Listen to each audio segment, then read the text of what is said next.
Welcome back, boys and girls.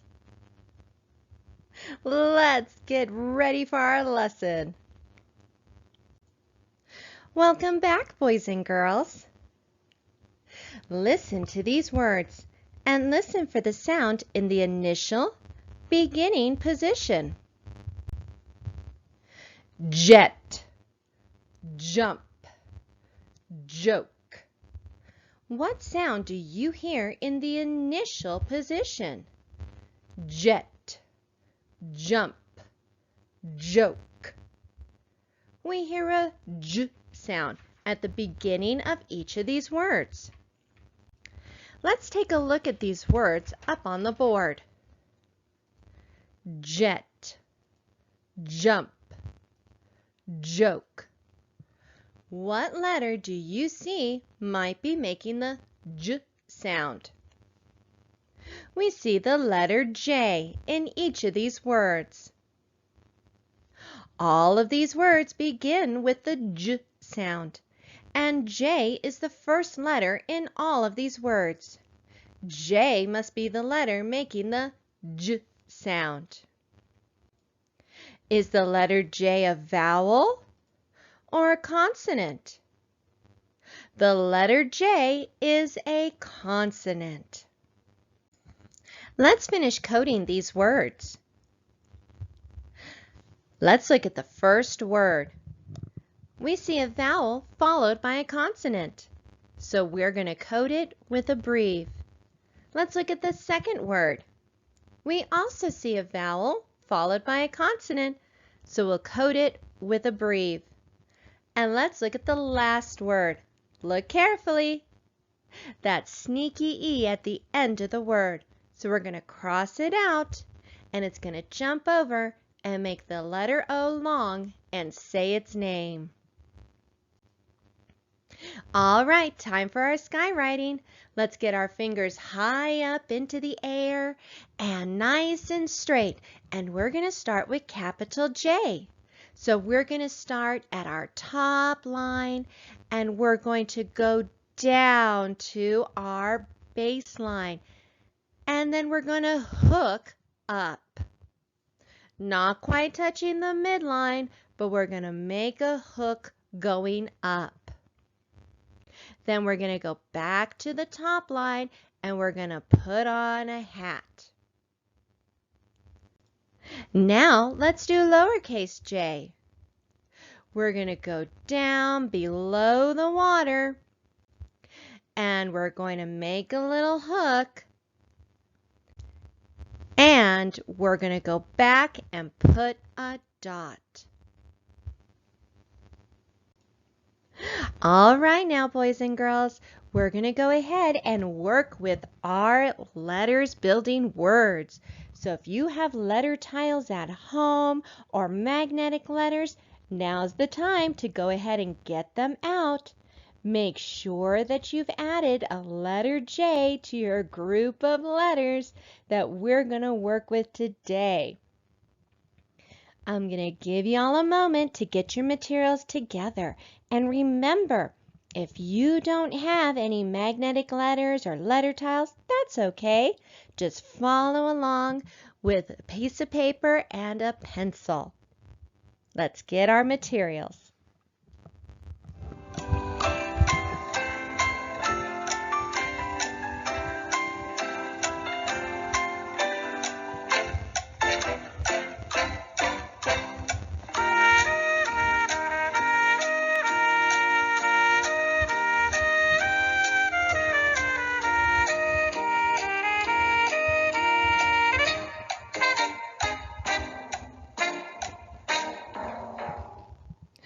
All right now, boys and girls, let's go ahead and let's get started. Our first word that we're going to make today is the word jam. Jam. Let's get our letters together. What letters do we need to make the word jam? Now let's read the word together. Jam. Let's put our letters back And this time, we're going to make the word job. Job. What letters do we need to make the word job? All right, let's read this word together. Job. Okay, now we're going to change the ah in job to an ah.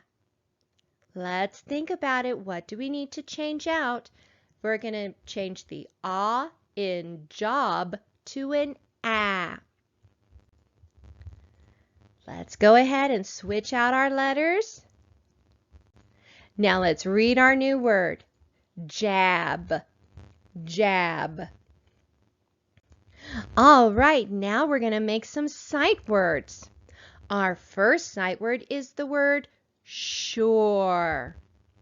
Sure. Think about it. How do we make the word sure? Remember, sight words are words that we need to have memorized because they do not follow the rules. Let's read this word together. Sure. Let's see. Our next word is the word should. Should. What letters make up the word should?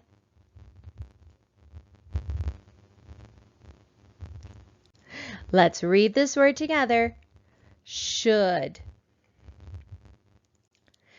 And one more word for today. We're going to change the sh in should to a w. Listen again. We're going to change the sh in should to a w. Let's go ahead and change it out. What's our new word? Let's read the word together. Would.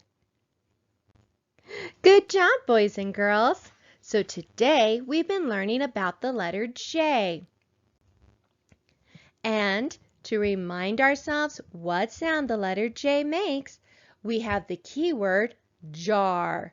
So when we see this card, we're going to say jar, j. We also have a new sight word for today.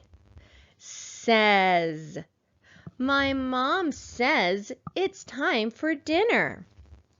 Remember, sight words are words that do not follow the rules, so we need to have them memorized. So whenever we see our sight words in our worksheets or in our reading, we're going to circle them because these are words that we know. All right, boys and girls, let's go ahead and let's practice coding some words. Let's take a look at our first phrase. Let's start with the first word in the phrase. Look at the end of the word. We see suffix ed. And I know when suffix ed comes after the letter T or D, it's going to add a syllable to our word. So we need to add an accent mark to the end of our root word. Also, suffix ed when it comes after the letters T or D is going to make the ed sound. All right, now let's go ahead and let's code our root word.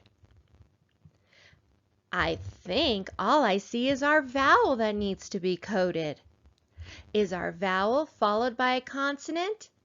Yes, it is. A vowel followed by a consonant is short, and we code it with a breve. Let's look at the next word in this phrase. Look at the end. We have another suffix, suffix ing. And I know suffix ing adds a syllable to a word. So we're going to go ahead and we're going to add an accent mark to the end of our root word. Now let's look carefully. What else needs to be coded? Yes, I think just our vowel again. So we have another vowel followed by a consonant, so we're going to code it with a breve. Let's go ahead and let's read this phrase together. Melted frosting. Let's take a look at our next phrase. Let's start with the first word in this phrase. Do you see a vowel? Is it followed by a consonant? So we're going to code it with a breve. Let's look at the next word. That's one of our sight words. We know that word, so let's go ahead and circle it. Let's look at our next word. Another vowel followed by a consonant, so let's also code it with a breve. And let's look at the last word in this phrase. Look at the end of the word. We have suffix s, so let's go ahead and box it in. What else do we see in this word? Digraph OO. Good job. Let's read this phrase together. Box of blank books.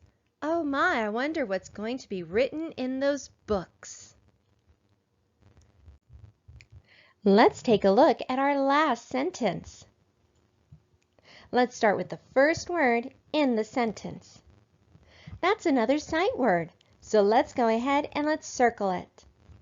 Let's look at the next word. Don't get confused there. That's not a suffix s.